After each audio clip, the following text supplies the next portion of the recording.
Good morning, Uncle Peter. Ask the minister about the high rate of crime and deaths in the country.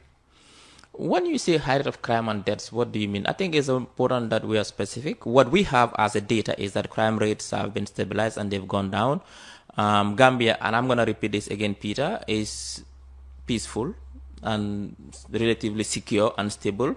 Yes, there are challenges here and there so far as crime is concerned, but I don't see a situation where every day we wake up to murders and killings, and we are not in that situation. Recently, what we've seen as a trend is a few cases of suicide, and these are things that no police in the world. Yeah, but suicide it's a social phenomenon, and many reasons can. We're just saying the frequency of it now. Now, yes, exactly. It's worrying because. Sometimes let's look at things also in wider context and in a different perspective. If you look at it over 1 year, how many suicide cases? These things could have been spread over 1 year, and people not raise alarm. Because I think we had only 3 or 4 suicide cases within a very short period.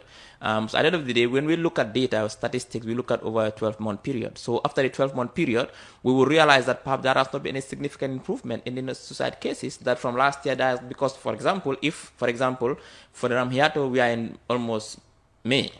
From now to December, if we've not seen any another suicide cases. We are in April. What's wrong with That's what I'm saying. We are going towards May.